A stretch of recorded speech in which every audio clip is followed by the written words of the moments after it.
Bismillahirrahmanirrahim. Assalamualaikum warahmatullahi wabarakatuh. Alhamdulillahi rabbil alamin. Allahumma salli ala Sayyidina Muhammad. Yang Allah muliakan para jemaah musalla Uthmaniyah yang dirahmati Allah. InsyaAllah sebagaimana biasa setiap malam Jumaat kita membuka kitab Subulus Salam, syarah daripada Bulughul Maram. Mudah-mudahan Allah berikan keberkahan. Sebelumnya mari sama-sama kita membacakan ulumul Quran. Lin Nabi Muhammadin sallallahu alaihi wasallam, ya Rasulullah, wa ala azwajihi wa alihi wa ahlil baitihi wa dzurriyyatihi ajma'in. والأولياء والصالحين والأنبياء والمرسلين والملائكة المقربين ولآبائنا ولأمهاتنا ولجدنا ولجداتنا ولأساتذتنا ولمعلمنا ولمشايخنا ولجميع المسلمين والمسلمات والمؤمنين والمؤمنات الأحياء منهم والأموات خصوصا لصاحب المؤلف كتاب سبل السلام للسيد الإمام محمد بن إسماعيل الكحلاني ثم الصنعاني بشرح بلوغ المرام من جميع أدلة الأحكام للحافظ شهاب الدين أبي الفضل أحمد بن علي بن محمد بن حجر الكناني العسقلاني القاهري ونفعنا بهما والمسلمين بعلومهما وبعلوم جميع العلماء amin ya Allah. Ya Allah ya Tuhan kami, anugerahkanlah keberkahan kepada kami di dalam majelis ilmu ini, di dalam majelis kitab hadis dan kitab fikih ini. Kiranya bermanfaat kepada kami, keluarga, anak maupun keturunan kami. Jauhkanlah kami dari segala malapetaka, bencana, fitnah dunia maupun fitnah akhirat. Ya Allah ya Tuhan, jauhkan kami, anak dan keluarga kami dari segala kemurkaan-Mu karena kebodohan dan ketidaktahuan kami.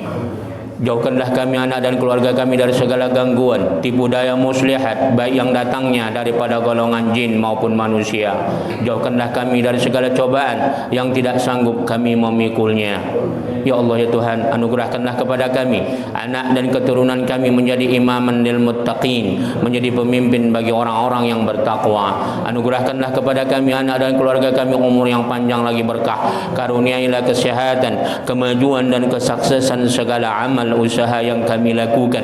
Begitu pula ya Allah, berikan keberkahan kepada siapa saja yang telah pernah berbuat baik kepada kami, khususnya mereka yang mengikuti, yang membantu, yang ikhlas di dalam perjuangan dakwah kami ini ya Allah. Tinggikan derajat mereka dunia maupun akhirat bi barakati al-Fatihah. A'udzu billahi minasyaitonir rajim. Bismillahirrahmanirrahim. Alhamdulillahi rabbil alamin. Arrahmanir rahim. Maliki yaumiddin. Iyyaka na'budu wa iyyaka nasta'in. Ihdinas siratal mustaqim. Siratal ladzina an'amta 'alaihim ghairil maghdubi 'alaihim waladdallin. Amin. Alhamdulillah. Yang lalu kita membahas khusus Jumat yang kedua dari setiap bulan tentang masalah solat-solat sunnah, baik yang muakkad ataupun yang ghairu muakkad. Kita sudah sampai hadis tentang yang lalu solat qabla al-asar atau solat qabla al-maghrib.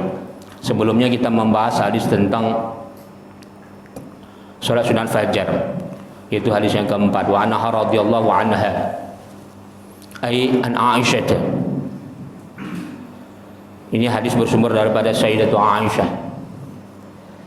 Qalat, beliau berkata, Sayyidatu Aisyah istri daripada baginda Nabi Muhammad sallallahu alaihi wasallam, jadi ummul mukminin, ibunda kita ya. Lam yakunin nabi sallallahu alaihi wasallam ala syai'in minan nawafil ashaddu ta'ahudan minni ala rak'atil fajar. Aku belum pernah, kata Sayyidatu Aisyah, belum pernah Rasulullah melakukan solat-solat sunat apapun asyaddu ta'ahudan. Subhanallah. Apa artinya? benar-benar sangat dijaga, sangat sekali dijaga, enggak sampai tinggal. Waqad thabata annahu kana la yatrukuhuma hadaran wala safara. Sampai-sampai Rasulullah meskipun dia tidak musafir ataupun dia musafir, sholat sunat fajar ini tidak pernah ditinggalkan. Nggak ada istilah rukhsah. Subhanallah. Itu kelebihan sholat sunat fajar. Apa itu? Asyaddu ta'ahudan minni ala raka'atil fajar, kecuali 2 rakaat salat fajar. Muttafaqun alaih. Ini hadis diriwayatkan oleh Imam Bukhari dan Muslim. Ada juga hadis yang lain, kenapa Rasulullah sampai kuat menjaga salat sunat fajar ini? Ini kita ngomong sedikit ya, yang lalu. Kita sebenarnya akan datang insyaallah salat qabla asar. Wa qad hukiya wujubi Imam Anil Hasan Al-Basri. Ada hikayah 2 rakaat salat sunat fajar itu ya wajib bagi Rasulullah. Bahkan ada juga yang mengatakan wajib juga untuk kita. Tapi itu tidak ya, lemah, sunat muakkad saja. Ya kalau ulama udah hampir seperti wajib. Ini yang selalu saya sebut bertahun-tahun. Kalau ada kiai atau ulama, apalagi ulama ahlul fatwa, kalau dia sengaja meninggalkan sholat sunat fajar, jatuh martabat fatwanya. Bayangkan itu martabat ulama. Jadi jangan sampai ada menjadi budaya di benak kita ulama itu murtad. Jadi banyak di YouTube, saya dikirimi YouTube sama jemaah, Ustadz ini ada ulama murtad katanya. Itu bukan ulama. Orang-orang yang belajar 8 bulan di pesantren, ngaku belajar agama, mendapat gelar kiai muda dan sebagainya, mereka murtad, mengatasnamakan ulama. Jangan ya, syarat ulama ketat. Saya sebut namanya. Ada penceramah kita yang sudah ribuan umatnya. Ada 1, ada 2, ada 3, bahkan ada yang baru meninggal. Itu saja belum bermartabat ulama. Itu saja yang saya sebut namanya itu sama beliau. Itu saja belum bisa disebut ulama. Dia hanya sebagai motivasi, motivator. Itu ya. Jadi syaratnya ketat. Bukan berarti sementang dia penceramah banyak umatnya digelar dia ulama. Dia selalu dipanggil di televisi, dia ulama. Itu saja seandainya murtad, seandainya, tapi kan nggak mau, insya Allah mudah-mudahan tidak. Itu saja tidak bisa kita katakan ulama. Kenapa? Karena basicnya memang bukan orang ahli agama. Ya. Jadi saya kira sudah selalu saya sebut ciri-ciri ulama itu banyak sekali ya.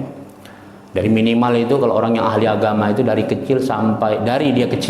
dia sekolah yang paling rendah sampai yang paling tinggi dia harus tulen agama, nggak boleh campur-campur. Itu minimal. Itu baru posisi martabat ilmu, belum lagi nanti martabat dirinya, waraknya, fasikkah dia atau tidak, sifatnya. Baru martabat ilmu saja. Sedangkan orang yang dari kecil belajar agama sampai doktor agama tulen, tapi ketika dia jatuh fasik nggak sah fatwanya. Bayangkan itu, nggak sah fatwanya. Umpamanya dia nggak sholat, sengaja dia nggak sholat, malas dia bangun subuh, ada nggak? Ada Pak. Teman saya Pak, jurusan syariah di Kairo University, nggak sholat. Bayangkan jurusan syariah, gila nggak itu? Tampan orangnya lagi. Kurasa kalau dia di sini ngajar orang nggak ada yang nggak percaya, orangnya cerdas lagi. Apakah kayak itu bisa dikatakan ulama? Enggak, jauh. Bayangkan, apalagi ada di Indonesia sekarang ini banyak YouTube streaming setiap malam Pak. Itu sengaja orang-orang yang murtad. Itu untuk saingan itu di kalangan umat Islam sekarang. Coba perhatikan tengah malam nanti. Tengah malam coba teliti YouTube. Itu streaming live. Orang-orang murtad sengaja itu diwawancarain yang ngaku-ngaku kiai. Padahal berselema ucapannya. Kata orang Melayu berselema, kata orang Betawi apa? Yang buradul. Dasar agamanya nol. Nah, itu ya. Jadi jangan sampai kita terkecoh. Makanya penting kita belajar turas. Kitab turas ini supaya kita tahu siapa itu ulama, siapa yang itu bukan ulama, hanya sekedar penceramah, motivasi. Bukan berarti sementara pakai serban seperti saya ini sudah bergelar ulama. Oh banyak. Ini pakai sunnah. Bukan ini ukuran orang kiai atau ulama. Sedangkan orang, bayangkan, sedangkan orang yang bermartabat sudah hafal Quran saja belum digelar ulama, hafal Quran. Apalagi ada orang yang murtad Quran tidak hafal. Nih. Orang hafal Quran aja belum tentu martabatnya ulama. Tidak, ulama. Banyak orang hafal Quran bukan ulama. Orang yang hafal hadis 1000 hadis umpamanya, bukan dikatakan ulama. Dia hafal. Apalagi ini hadis nggak hafal, Quran nggak hafal, bahasa Arab entah centang prenak. Tahu-tahu dia katanya dari haji, nengok salib, murtad, ngaku kiai. 8 bulan saya di pesantren dapat gelar kiai katanya. 8 bulan, maaf ya, itu kelas 1 ibtidaiyah saja nggak tamat itu. Kelas 1 SD ibtidaiyah 8 bulan itu nggak tamat. 1 tahun itu 12 bulan ya kan. 8 bulan subhanallah. Saya baru dikirim tadi videonya kemarin, bertanya di majelis ilmu kita, tapi mungkin nggak puas jawabannya, padahal saya udah selalu ulang-ulang gitu ya. Jadi oke, kita tinggalkan itu, kita teruskan. Ini martabat salat sunnah fajar ya. Apa kata Rasulullah, bersumber daripada Sayyidatu Aisyah, an Aisyah marfu'an, rakaat al-fajr, 2 rakaat salat sunnah fajar itu khairun minad dunya wa ma fiha, lebih baik daripada dunia dan seisinya. Allahu akbar. Artinya itu keagungan yang Allah anugerahkan, nikmat yang paling besar, lebih khair, lebih baik daripada dunia dan isinya. Kecil bagi Allah. Sekarang mungkin zaman Rasulullah dulu nggak terbayangkan khair minad dunya wa ma fiha, nggak terbayang itu. Kenapa? Dulu kan belum tergambar bagaimana planet kita ya kan, dari matahari, Mars, Saturnus dan sebagainya sampai 9 planet, dan belum lagi meteor, bintang-bintang. Sekarang kita sudah bisa tergambar. Coba bayangkan di antara berapa planet yang diketahui oleh umat manusia, bumi ini diantaranya yang paling luas ya. Di antara 9 planet itu lebih kurang mungkin 500 juta kilometer. Kalau yang lainnya di bawah itu. Coba bayangkan, Allah kalau mau memberikan umatnya, kalau kita lihat bagaimana Allah ciptakan ribuan bintang, belum lagi batu-batuan meteor dan planet-planet dan sebagainya.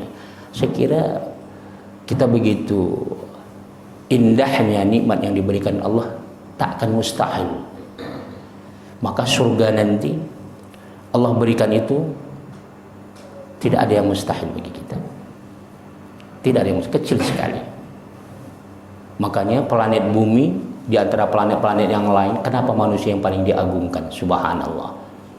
Kita karena merasa di dunia saja. Kalau kita bayangkan, kita lihat dari planet di luar bumi, alangkah bersyukurnya kita sebagai manusia.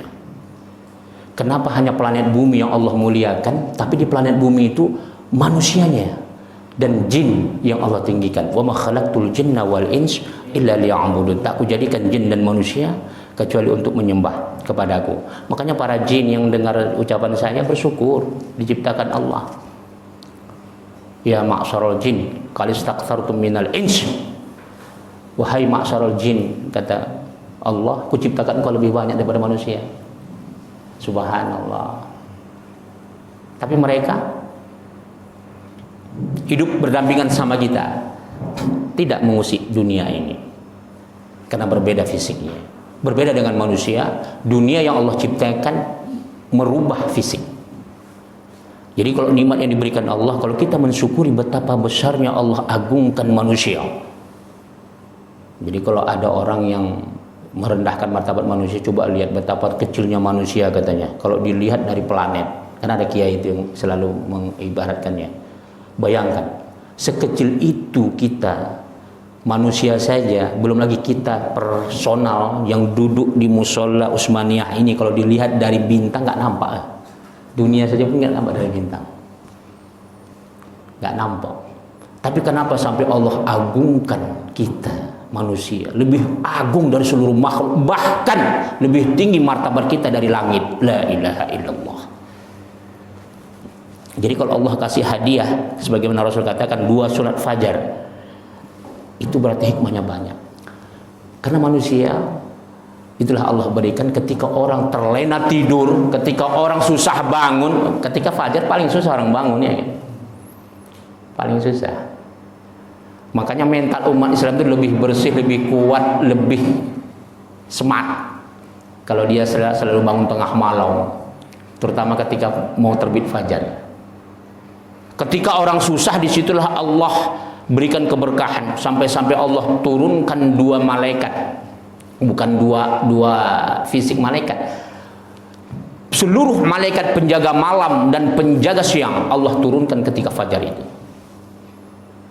Makanya kalau kita bangun tengah malam sampai fajar besar sekali. Jadi bagi Allah kecil memberikan hadiah rakaat 2 rakaat saja lebih baik daripada dunia seisinya. Artinya apa? Sebanyak apapun harta kita, ketika Allah tak redho, tak bermanfaat sama kita. Ya, berapa banyak orang yang milioner duitnya, tapi tak ada manfaat sama dia, sia-sia. Ketika dia mati, tak dibawanya itu harta dan tidak berkesan untuk dirinya. Terutama umat Islam, untuk apa harta banyak kalau tidak bisa menolong dia di dunia dan akhirat? Ya kan? Berapa banyak konglomerat yang duitnya sudah triliunan, makan pun susah. Makan, kita sudah miskin, makan pun susah. Ya. Orang itu kaya, makan susah nggak apa-apa. Kita sudah miskin, makan susah, penyakit banyak. La ilaha illallah. Jadi uang puluhan triliun, tapi makannya daging pantang, keju pantang, semua pantang. Makan bubur, Pak. La ilaha illallah. Makan bubur aja. Terlalu banyak penyakit tuh. Tapi masih lumayan dia, senang dia dengan hartanya kan. Asal jangan seperti kita, sudah makan bubur, duit pun nggak ada. Nah inilah dia. Jangan kita berputus asa. Allah berikan khairan minad dunya wa ma fiha, lebih baik. Udah. Hadis yang lain Rasulullah sebutkan man sallatin thinta asyarata raka'atan fi yaumihi wa lailatih. Barang siapa dia salat 12 rakaat, baik dia siang ya, pada siang hari ataupun pada malam hari. Jadi siang hari itu apa? 12 rakaat. Salat-salat rawatib. Salat-salat sunat rawatib. Jadi dalam sebuah riwayat 4 rakaat sebelum zuhur atau sesudahnya 4 rakaat dalam sebuah riwayat. Tapi yang kuat yang mana? Yang mana? Yang dua-dua. Ya. Apa kata Rasulullah? Bunyalau bihanna baitun fil jannah. Nanti Allah akan bangun di dalam surga istana untuk dia. Dibangun Allah rumah di surga Allah. Artinya ada kemegahan yang lebih. Itu khusus orang-orang yang saleh. Ini riwayat Muslim ya. Riwayat Muslim.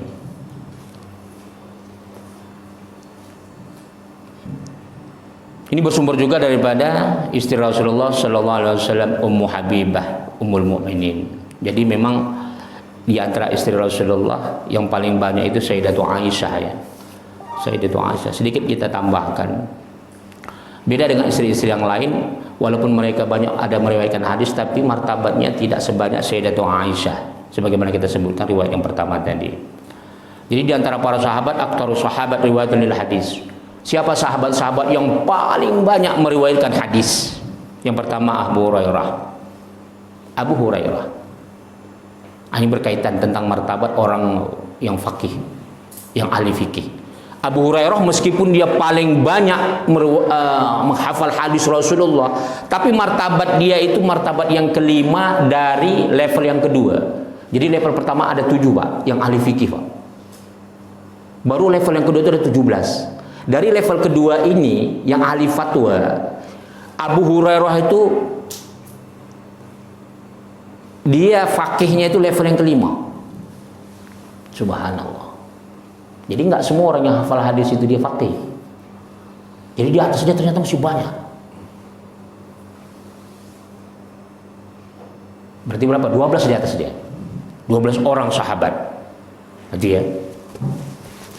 Baru yang kedua siapa? Aisyah Ummul Mukminin. Subhanallah, sudah cantik, istri Rasulullah. Paling banyak meriwayatkan hadis setelah Abu Hurairah.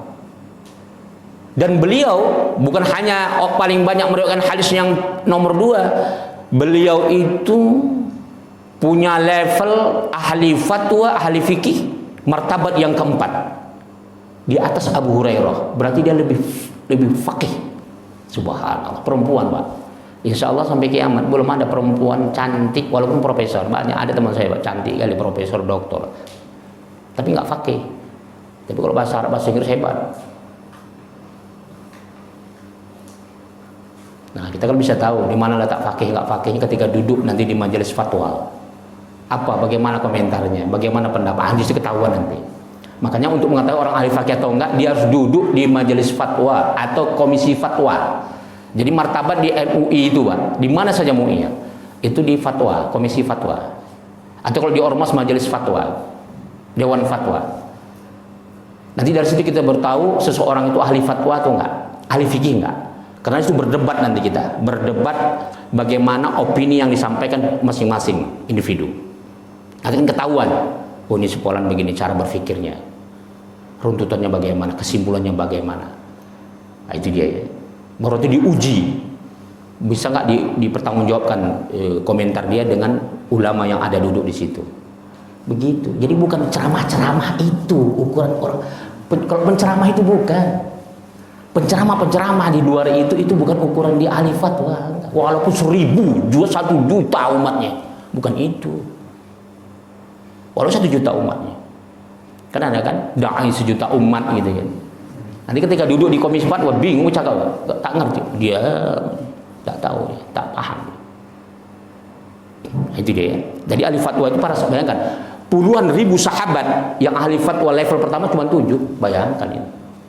Yang level kedua itu hanya 17. Bayangkan, Sayyidatu Aisyah dari segi ahli fatwa level yang keempat, martabat yang keempat dari level yang pertama. Kalau hadis nomor 2, bahkan lebih tinggi daripada ayahnya, Abu Bakar Siddiq. Allah, ayahnya kalah dia bikin, Pak. Abu Bakar Siddiq dia tidak termasuk ahli fatwa yang pertama.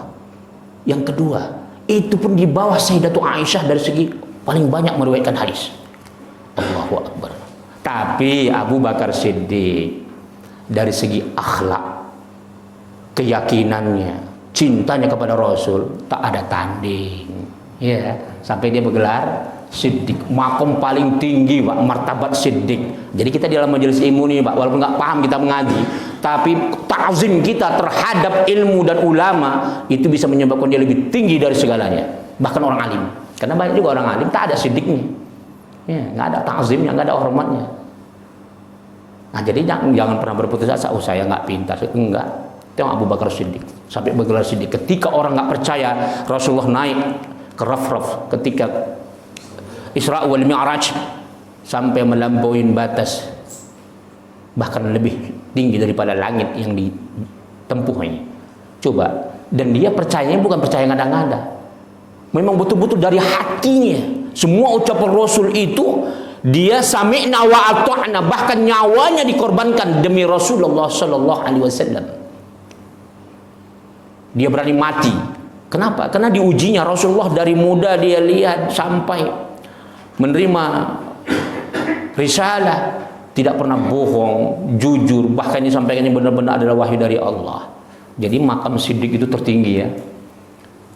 Lebih tinggi daripada syukur dan ikhlas. Ya, kalau sudah siddiq itu sudah di sana syukur. Ada orang bersyukur tapi belum tentu ikhlas dia. Syukur dia, ya Allah syukur kali aku walaupun miskin. Tapi dikasih orang nanti nggak ada ikhlasnya, salah aja. Ada juga orang yang ikhlas dia, Pak, tapi nggak pernah bersyukur. Dikasih orang ikhlas dia berapapun, tapi nggak bersyukur. Segini. Apa aja dikasih orang nggak pernah bersyukur. Dikasih Allah kesehatan nggak bersyukur, itu dia ya. Jadi antaranya orang yang nggak sholat, itu nggak syukur lah itu.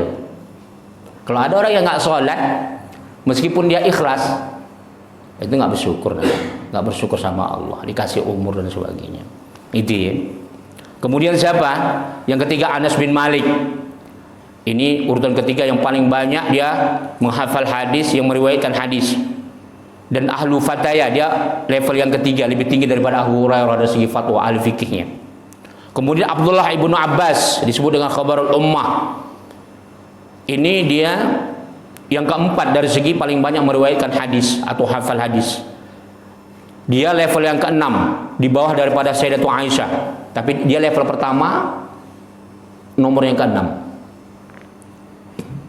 Jadi tinggi juga. Kemudian Abdullah bin Umar.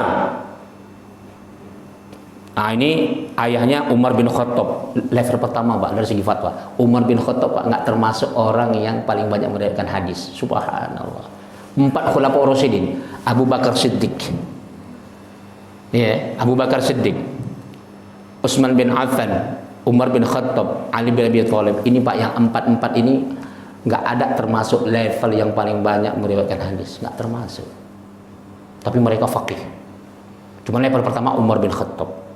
Anaknya bahkan lebih hebat, anaknya meriwayatkan hadis, Abdullah bin Umar. Sampai beliau dapat level yang kelima daripada sahabat yang paling banyak meriwayatkan hadis. Umar bin Khattab sendiri tidak termasuk. Padahal beliau adalah wali Allah, beliau orang yang faqih. Jadi orang faqih itu belum tentu dia hafal hadis. Ini yang selalu kita katakan, ahli-ahli hadis, kita katakan Imam Bukhari, tetap dia berkiblat kepada mazhab. Jadi kalau ada orang yang dia levelnya belum sampai kepada Imam Bukhari, lebih daripada Imam Bukhari, nggak usah lebih aja ya, sama saja. Ngaku dia nggak perlu pakai mazhab, gila dia. Iya, gila gitu. Imam Bukhari itu nomor 1 di Ahlussunnah Pak, belum lagi Imam Muslim, belum lagi Ibnu Hibban, belum lagi At-Tirmidzi, belum lagi Ibnu Majah. Mereka semua kiblatnya kepada ahli fikih. Jadi tahu-tahu ada orang Ciracas nggak perlu pakai mazhab katanya. Allah la ilaha illallah. Iya. Ini makanya saya katakan gila ya. Oleh Abdullah bin Umar ya. Kemudian Jabir bin Abdullah Al-Ansari. Ah, ini dia level yang ke-6. Tapi martabat dia dari segi fatwa level yang kedua, nomor 12. Kemudian Abu Sa'id Al-Khudri. Dia itu nomor 7 yang paling banyak meriwayatkan hadis, tapi dari segi fatwa dia level kedua, nomor yang keempat. Kemudian Abdullah bin Mas'ud. Ah, ini Abdullah bin Mas'ud tinggi ini. Dia level yang ke-8, tapi dia dari segi fatwa level pertama yang ketiga. Ya, jadi Imam Ali nomor 2 Pak ya. Jadi Umar bin Khattab, Imam Ali. Kalau Syiah marah kali, dibilang Imam Ali nomor 2. Marah kali dia. Dia kalau bisa Imam Ali itu nomor 1 nih. Bahkan ada aliran Syiah yang sesat, Imam Ali itu katanya Rasul. Malaikat itu salah nyampaikan wahyu katanya. Karena wajah Imam Ali sama kayak Rasulullah. Jadi malaikat Jibril Pak, katanya salah nyampaikan wahyu. Disampaikan kepada Nabi Muhammad, bukan kepada Ali. Aduh, ini kacau ini. Kok bisa pula salah malaikat Jibril? Yang terakhir, yang martabat yang ke-9, yang paling banyak meriwayatkan hadis, Abdullah bin Amru. Subhanallah. Bukan Abdullah bin Umar ya, Amru ya, lain lagi. Kalau Abdullah bin Umar dia level yang ke-5 dari segi hadis. Jadi ini diantara orang para sahabat yang paling banyak meriwayatkan hadis. Jadi bayangkan, ini contoh sama kita supaya jangan salah kita menggelar-gelar kiai, nggak sembarangan. Sahabat saja, Abu Hurairah saja, dia termasuk tidak termasuk di antara ahli fatwa yang pertama, level pertama. Bayangkan itu. Padahal dia paling banyak. Jadi orang yang hafal hadis belum tentu dia faqih. Cuman kalau para sahabat kita pasti faqih semua. Kalau untuk level kita jauh lah, seujung kukunya belum ada. Maksud saya ini bandingan antara sesama sahabat. Ya. Jadi begitu juga lah kita mengkiaskannya sekarang ini. Jangan sampai ada orang hafal Quran dibilang kiai. Jangan sampai ada orang hafal hadis dibilang kiai. Yang lebih parah lagi, modalnya hanya bisa mandikan mayit dibilang ulama. Iya, bisa dimandikan mayit, bisa dia doa tahlilan. Doa tahlil apa dipanggil orang tahlilan doa, dibilang orang kiai, ustad. Ya boleh kita sebut orang ustad, doa saja. Orang pernah kritik saya, kenapa ustad panggil orang-orang ustad? Iya. Pertama, ada juga yang nggak terima, ustad janganlah panggil saya ustad. Nggak apa-apa, saya bilang itu doa. Pertama supaya jadi guru untuk sesuai dengan level kita. Boleh jadi dia guru bisnis untuk dakwah dalam Islam. Kemudian dia digelar ustad karena dia banyak membantu ustad. Dia korbankan hartanya, dia korbankan umurnya untuk majelis ilmu. Jadi itu doa, ya, doa saja gitu. Cuma jangan sampai nanti kita salah menggelar seolah-olah mereka-mereka itu yang bergelar-gelar itu berhak mengeluarkan fatwa. Jadi nggak segampang itu ya. Yang terakhir kita baca hadisnya yang sekarang ini, yaitu apa, rahimallahu imra'an shalla arba'an qabla al-'asr. Jadi termasuk sebelum asar disunahkan ya. Mun ghairu muakkad baina kulli adzanain shalah. Kata Rasulullah setiap kali ada dua azan berarti ada salat sunnah. Kalau Rasulullah sallallahu alaihi wasallam sallu qabla al-maghrib, kemudian salat sebelum maghrib. Ini tidak muakkad, ghairu muakkad. Tapi ini ada orang yang mengatakan dhaif, ini salah. Ini hadis sahih, termasuk Imam Bukhari juga meriwayatkannya. Udah, kata Rasulullah sallu qabla al-maghrib, sampai 3 kali Rasulullah mengatakan. Tapi liman sya'a, bagi yang mau itu ya. Rasulullah nggak paksain, jadi liman sya'a. Ini riwayatkan Imam Bukhari ya. Karena gini ada tokoh Pak, bisa saya sebut namanya. Pernah dia waktu kita sholat berjemaah nggak mau dia sholat. Waktu sholat jemaah maghrib dia nggak mau sholat qabla maghrib. Habis sholat saya ditanyanya, Ustaz, sholat qabla maghrib kan dhaif katanya. Terkejut saya. Ini selalu dipanggil orang Ustaz, selalu ceramah, bahkan dia selalu bikin Zoom Pak internasional. Tugasnya udah kemana-mana ke Eropa segala macam. Terkejut saya, ini dibilang orang, bingung saya. Nah, itulah dia ya. Jadi ini riwayat Rawahul Bukhari ya. Jadi jangan dibilang dhaif. Hadisnya dhaif itu. Cuma Rasulullah tidak mengkuatkan, tidak sunat muakkad itu dia. Tapi bukan berarti dhaif. Yang terakhir, ada Nabi sallallahu alaihi wasallam salat qabla al-maghrib rakaatain.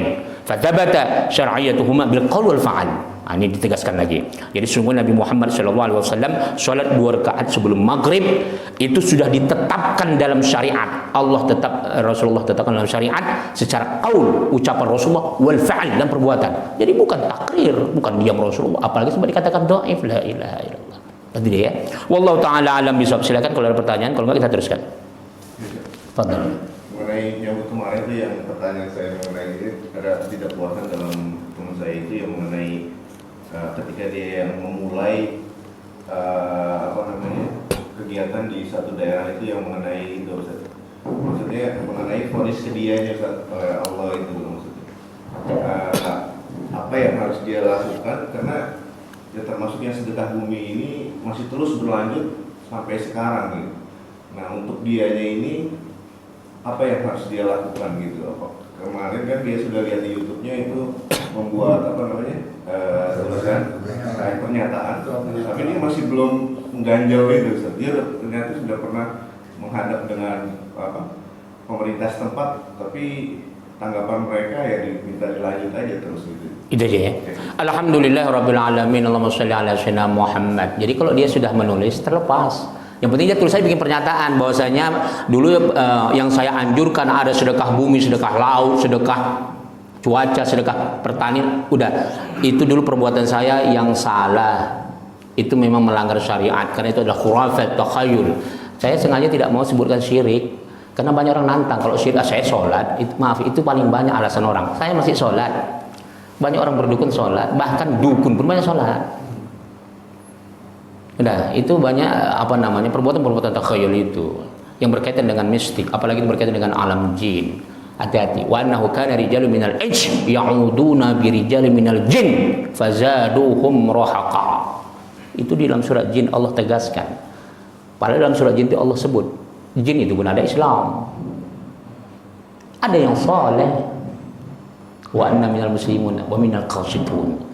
Jin itu ada yang Islam, ada yang pembangkang, ada yang tidak Islam. Tapi Allah tak bedakan. Ada sebahagian umatku, hambaku kata Allah, berserikat kepada jin. Dijadikannya jin itu adalah untuk dia meminta pertolongan.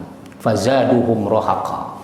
Bukan bertambah bagus, makin bertambah dosanya. Rohaqa itu Pak, bukan hanya dosa, penipunya, bohongnya. Jadi kalau kita udah berserikat Pak, itu paling banyak kita nanti, itulah disebut ada istilah jin nasab. Sebenarnya bukan jin nasab, itu warisan yang sudah lengket dari orang tua kita. Nanti dia mengganggu anak kita. Kalau anak kita nggak sholat, habislah itu. Kecuali kalau anak kita sholat, soleh, walaupun ada jin ayah kita yang jahat dulu, yang dia sembah-sembah dengan sedekah bumi, sedekah laut dan sebagainya, itu nggak bisa diganggu. Jadi itu maaf, kiai saja Pak, martabat kiai saja. Ini disaksikan sama jemaah saya. Ada kiai besar Tangerang, saya sebut namanya. Istrinya 3 Pak, 3 atau 4. Udah, 3 ya. Nah, itu Pak, ini kontraktor nih, ya. Kontraktor ini Pak, menantunya ini. Bayangkan itu. Dia sendiri mendapat laporan dari istri-istrinya, khodam suaminya itu sering menyerupai kiai itu mengganggu dia. Kalau kiai itu pergi, istrinya diganggu Pak. Dan dia sudah cerai dari anaknya. Kebetulan anaknya yang mungkin sifatnya entah gimana gitu. Akhirnya mereka cerai. Itu kiai Pak. Dan banyak lagi, bukan hanya satu. Banyak sekali pengalaman saya, termasuk teman-teman saya yang suka begitu-gituan. Jadi jangan bangga bisa mengobati, jangan bangga bisa kebal, jangan bangga bisa ini dan itu. Hati-hati. Itu hanya rayuan yang di dunia, yang kata Allah banyak sekali dalam Al-Qur'annya. Hal unabbikum ala man tanazzalu syayatin tanazzalu ala kulli afakin athim yulquna sama wa aktsarum kadhibun. Maukah kamu kutunjukkan, kata Tuhan, kepada siapa aku turunkan orang-orang pendosa. Arti pendosa di sini orang-orang yang suka bersikat kepada jin, para dukun.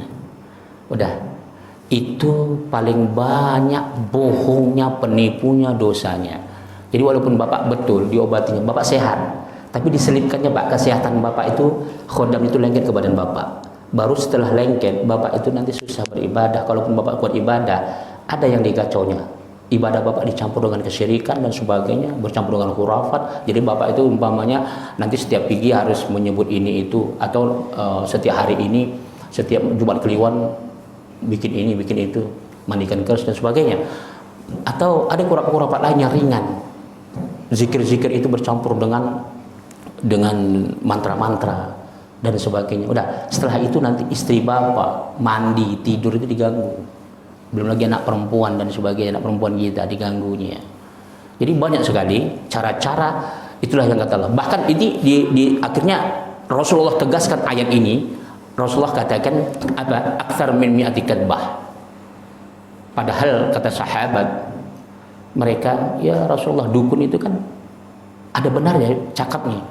Kata Rasulullah, walaupun ada betulnya, itu sudah dicampur lebih daripada 100 kedustaan. Bapak sengaja disembuhkan, Bapak sengaja dibisikkannya, betul. Contoh, Bapak nanti dibisikkannya, baju dalam saya warna apa, dompet saya berapa, betul. Tapi Bapak itu ketika dia sudah memberikan sesuatu kepada Bapak, itu nggak gratis Pak, nggak gratis. Itu makanya Allah tidak kasih. Bahkan udah, seandainya dihalalkan, Rasulullah sudah pakai. Nggak akan mungkin sahabat ada yang mati dalam jihad kebal semua, ya kan? Kebal semua. Rasulullah patah giginya. Seandainya Rasulullah lebih tinggi mukjizat daripada Nabi Sulaiman. Seandainya Rasulullah dibolehkan mengumpulkan jin, nggak perlu jihad, nggak perlu Pak. Cukup jin itu saja dikerahkan sama Rasulullah untuk membunuh orang kafir, habis tuh semua. Tapi itu nggak diizinkan. Berapa banyak sahabat, bahkan paman beliau sendiri meninggal, dibunuh, dibelah dadanya, dikunyah jantungnya sama Hindun, sampai menangis Rasulullah. Bayangkan ini. Ya. Jadi bukan kayak Aladin, lapar panggil jin Aladin ngambil makanan, ya. Rasulullah bisa, cuma itu nggak diizinkan sama Allah, diharamkan. Jadi jangan sampai ada orang beralasan dengan jin Islam dan sebagainya, ya. Hati-hati. Nabi Sulaiman ini selalu saya angkat ayatnya, ya. Walaqad fatana Sulaiman wa alqaina ala kursihi jasadan tsumma ana qala rabbi fahabli mulkan la yanbaghi li ahadin min ba'di innaka antal wahhab. Hati-hati, ya. Nabi Sulaiman itu adalah nabi yang maksum. Itu saja ketika mendapat mukjizat bisa menaklukkan jin, tertipu dengan jinnya. Sampai-sampai dia menangis, ya Allah, aku minta ampun. Ampunkan dosaku ya Allah atas nikmat yang telah kau berikan. Ternyata itu menjadi fitnah bagi diriku. Jangan sampai kau berikan ya Allah kelebihan itu kepada umat setelah aku nanti. Bayangkan, sekali Nabi Sulaiman saja ditipu oleh bangsa jin, sampai istrinya murtad. Istrinya menyembah Majusi jadinya. Ketika Nabi Sulaiman keluar dari singgasana, jin itu menyerupai Nabi Sulaiman. Akhirnya disangka istrinya seolah-olah itu adalah Sulaiman. Akhirnya sampai melakukan kesyirikan, menyembah berhala. Bayangkan, sekelas Nabi Sulaiman. Jadi jangan sampai kita apa kesimpulan, udah dia terlepas. Jadi teman tadi kalau dia sudah mengirim surat bahwasanya udah dia istighfar saja. Jadi dia sudah nggak lagi mewarisin dosa itu. Yang penting dia istighfar, dia memang betul batin dia menentang keras dan dia sudah memiliki pernyataan bahwasanya yang saya lakukan dulu salah, tolong dihentikan. Perkara dia nggak mau dihentikan orang-orang di belakangnya, pejabat yang lainnya sudah nggak apa-apa. Wa annahu bari'um minhum, ya, dia terlepas dari perbuatan mereka. Itu aja. Wallahu taala alam bisawab. Silakan ada yang lain. Fadhal, silakan. Assalamualaikum warahmatullahi wabarakatuh. Ya, nanti silakan. Ustaz, bagaimana ya cara apa ya maksudnya menepis imbas dari ucapan Ustaz? Misalnya kita ini kan selama ini tergabung atau menjadi pengurus dari madrasah Kausar. Kayak kita nggak pernah pantas gitu dipanggil Ustaz dengan orang tua santri gitu kan. Ustaz Arifin, maaf ya anak saya ini tidak bisa hadir hari ini. Saya merasa kurang malu gitu Ustaz. Itu gimana ya cara untuk menepisnya atau gimana cara untuk menolak kata itu untuk para wali santri kita? Iya, oke, silakan. Fadhal, silakan. Waalaikumsalam. Ustaz, mau nanya Ustaz. Fadhal. Perihal masalah kan saya pernah melihat di suatu sosial media tuh tentang ada orang membuat lubang anti kiamat gitu Ustaz. Anti kiamat. Anti kiamat gitu.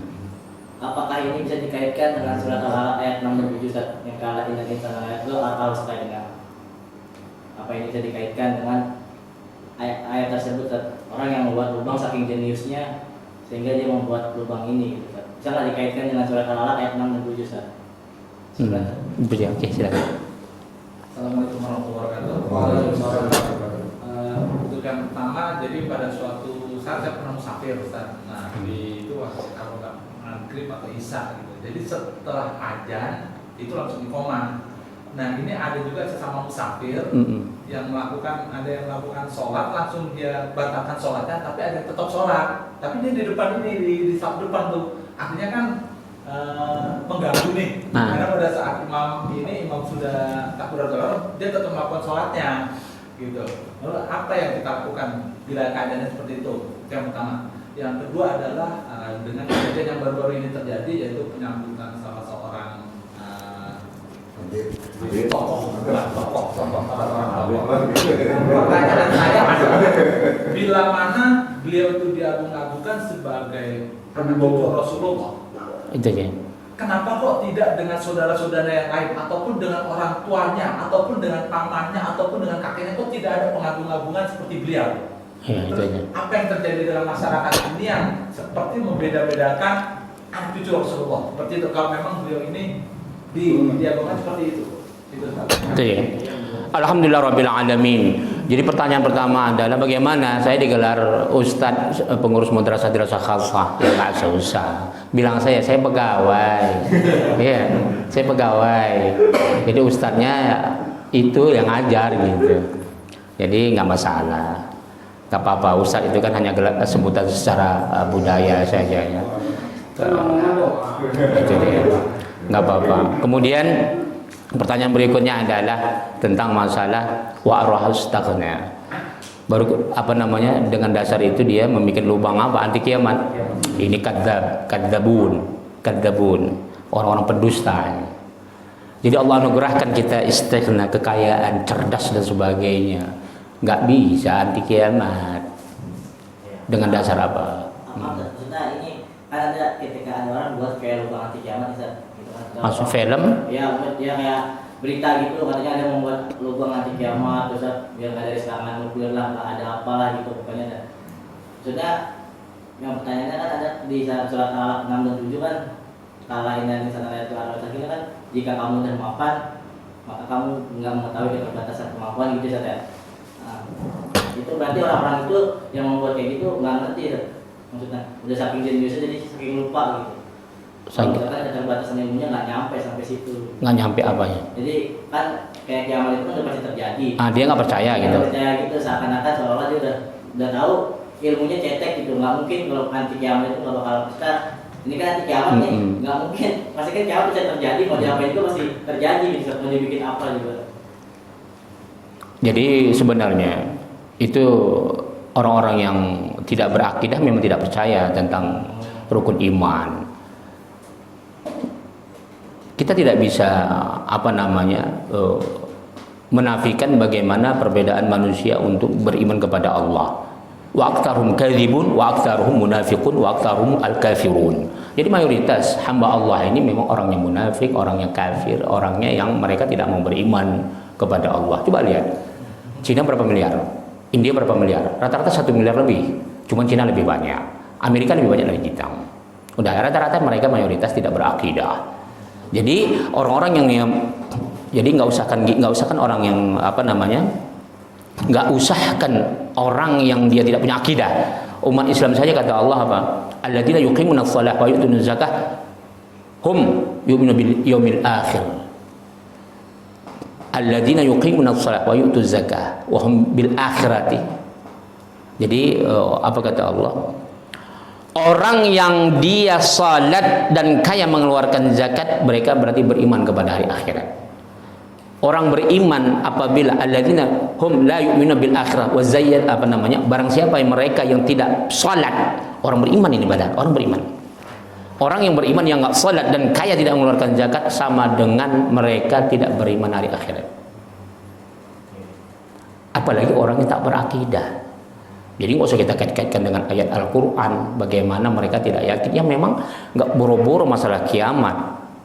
Untuk mengucap syahadat asyhadu an la ilaha illallah wa asyhadu anna Muhammad Rasulullah, Nabi Muhammad saja mereka tak yakin. Itu ada Rasulullah. Bagaimana mereka mau yakin lebih dari itu? Orang yang sudah asyhadu an la ilaha illallah wa asyhadu anna Muhammad Rasulullah saja banyak nggak salat, banyak yang maksiat. Berapa banyak orang yang sudah Islam tapi sholatnya nggak betul, nggak mau sholat, mesti banyak main togel, main judi, masih banyak dia berbuat maksiat, masih banyak korupsi dan sebagainya. Nah, jadi hari akhirat itu hanya bisa diyakini orang-orang yang mau beriman kepada Allah. Itulah rukun Islam dan rukun iman. Rukun iman itu beriman kepada Allah, beriman kepada hari akhirat. Jadi kalau sudah beriman kepada akhirat berarti beriman kepada hari kiamat. Jadi kalau sudah dia bukan Islam, rukun Islamnya banyak yang dilanggar. Orang beriman saja rukun Islam banyak dilanggar. Beriman kepada qadar dan qadar, ketika ditimpa Allah dia takdir kematian kekasihnya, meratap, mengeluh dan tidak menerima dan sebagainya.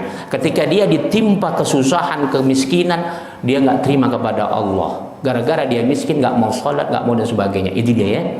Kemudian terakhir bagaimana masalah tadi itu orang yang dia sholat berjemaah, ternyata dia karena musafir sholat sendiri, ini mengganggu namanya. Ya ditegur aja lain kali jangan bikin gitu ya, gitu aja.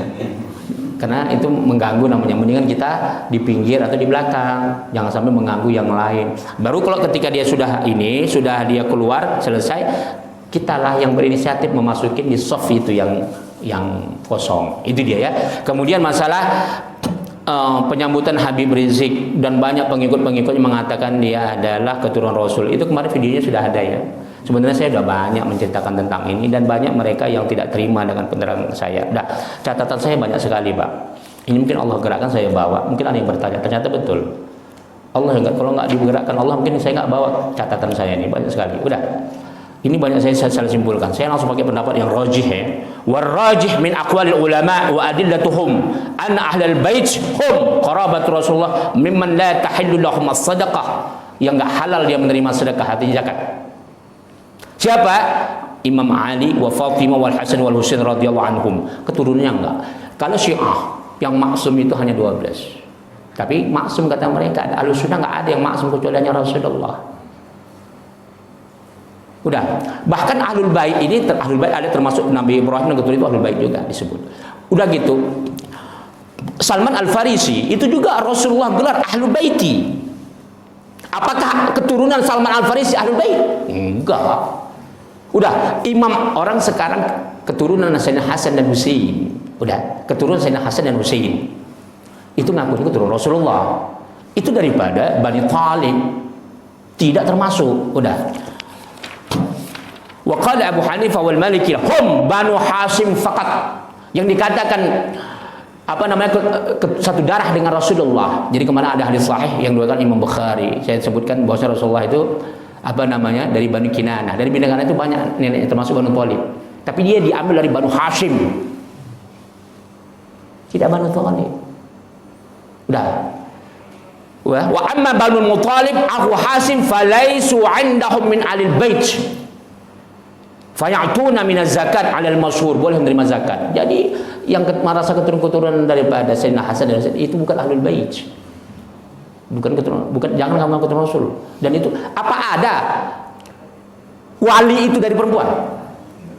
Rasulullah anaknya laki-laki Abdullah, termasuk juga Abdul Qasim itu meninggal, masih kecil, nggak punya anak. Seandainya Allah takdirkan anak Rasulullah hidup semua punya anak yang laki-laki, kemudian Sayyidatu Fatimah, kemudian yang lainnya punya anak, saya mau tanya mana yang ahlul bait? Kan akhirnya berantem mereka kan, masing-masing merasa keturunan Rasul. Coba, bapak keturunan itu bin bapak kepada ibu atau kepada ayah? Saya mau tanya, wali muzbir itu dari ibu dari ayah. Apa dikatakan wali muzbir? Yang berhak menikahkan anak kita, kakek dan ayah. Kakek ayah dari ibu atau dari ayah? Itu dia. Memang ada pendapat yang lemah, tapi nanti akan bisa dibantah dengan ayat Allah bahwasanya innama yuridullahu liyadhhaba ankum rijsa ahlal bait wa yutahhirukum tadhira. Allah itu mensucikan ahlul bait Rasul. Berarti jutaan keturunan Rasul itu suci. Berarti sudah bertentangan dengan ayat Allah. Enggak akan ada itu dibatasin. Siapa mereka kata ulama dari ayat ini? Imam Ali, Fatimah, Hasan dan Husain. Keturunan tidak, terlalu jauh itu. Terlalu jauh ya. Ini banyak sekali kalau kita baca, mungkin lewat kali ya apa kita banyak sekali, dan ini bahkan ini ya silakan nanti lihat di dalam halaman 1976 juz yang ketiga Al-Fiqhul Islami wa Adillatuh. Bukan saya karang-karang, dan ini bukan satu marja, bukan satu rujukan yang saya ambil, berbagai macam kitab.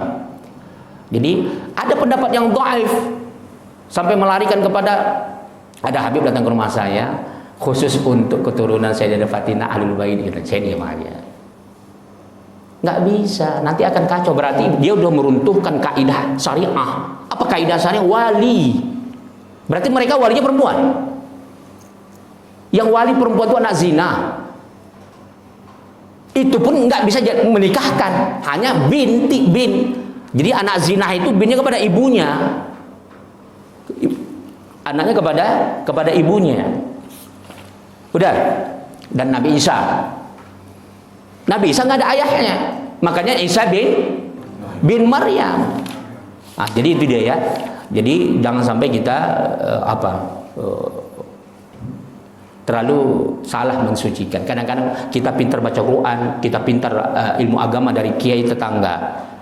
Udah, itu nggak kita kenal. Ada orang yang nggak pernah ngajarkan ilmu kita bangga-bangga. Ini pernah saya tes. Ada orang asli orang sini. Umurnya sudah 70 tahun, 60 tahun ada. Udah dipajangnya Pak, gambar-gambar segala macam itu yang mereka sebut Habib. Saya tanya, Bapak baca Quran dari mana pintarnya? Disebutnya dari ini. Pernah nggak belajar Quran sama dia? Nggak pernah. Dibangga-banggakannya. Nah, itu dia saya sayangkan. Udah, hati-hati ya. Jadi apa namanya? Itu aja ya. Saya kira saya kalau membaca semua terlalu waktu kita sudah habis. Insya Allah bisa suatu saat akan kita tambahkan. Tapi intinya adalah kita boleh mengagungkan orang mulia. Udah gitu apa dikatakan Imam Akbar? Imam Akbar itu kalau dia punya majelis pendidikan, dan dia menaungi daripada ulama-ulama. Berarti Imam Akbar, dan dia mesti punya basic keagamaan yang mapan. Kalau ini saya tahu dari kecilnya sekolah di Kristen, di Penabur. Udah, dia pun kenal agama baru artinya belajar talaki sedikit. Kemudian formal agamanya di Islamic Village, itu ulama wasliyah dirikannya, ormas saya. Udah, saya sekretaris Dewan Fatwa, ketua Dewan Fatwa Ustaz Ridwan mengatakan itu murid saya, katanya. Dia tahu. Dan maaf, saya nggak mau dibongkar semuanya. Bagaimana dulu di sana juga sekolahnya kayak mana gitu. Saya tahu. Jadi gini, kita jangan sampai fanatis buta. Hati-hati, fanatis itu kita kata Rasulullah besar dosanya ya. Kita fanatik, apalagi sampai salah kita fanatik kepada orang. Hati-hati itu. Jadi sampai-sampai menurut Imam Hanafi orang yang fanatisme itu dia akan sama kayak qata'at thariq, sama dengan dia jadi al-asabiyah itu sama dengan dia orang yang teroris. Kalau dia melakukan kriminal sebab fanatismenya, maka dia boleh diperangi, bahkan mayatnya tidak boleh disolatkan. Jadi kata Rasulullah, laisa minna man asabiyah. Kamu kalau Rasulullah sallallahu alaihi wasallam, barang siapa yang dia fanatisme, ya, dia fanatik terhadap siapa saja kecuali dengan agama, maka dia bukan daripada umatku. Wa man qatala 'ala al-asabiyah falaysa minna. Barang siapa yang berani membunuh, begitu bukan daripada umatku, kata Rasulullah. Wa man mata 'ala al-asabiyah falaysa minna. Kalau dia mati di hatinya masih ada fanatisme, maka itu bukan daripada umatku. Maka Imam Hanafi mendefinisikan, ini tulisan saya sudah banyak tentang masalah ini. Barang siapa yang dia mati dalam kefanatikan, maka bukan daripada umat Nabi Muhammad SAW. Ketika dia hidup berani dia membuat kriminal, boleh diperangi. Jadi sama dengan bugat, perampok, begal, qata'at thariq, teroris, itu sama sanksinya dengan orang yang fanatisme. Kalau dia melakukan pidana, tapi kalau dia nggak melakukan pidana, fanatiknya itu bisa meruntuh imannya. Itu saja ya. Terakhir kata Rasulullah SAW, barang siapa dia mengaku keturunan tertentu, ternyata dia bukan keturunan itu, maka diharamkan, dalam hadis Bukhari, diharamkan surga untuk dia. Yang kedua, hadis dalam hadis sahih mengatakan, barang siapa dia mengaku keturunan Rasul atau keturunan siapa saja, udah, kita mengaku keturunan seseorang tapi ternyata tidak, Allah laknat al-mutatabi'ah minad dunya wal akhirah. Dilaknat Allah terus menerus dari dunia sampai akhirat. Hati-hati dia. Wallahu ta'ala alam bisawab. Dari saya, bibarakatil Fatihah.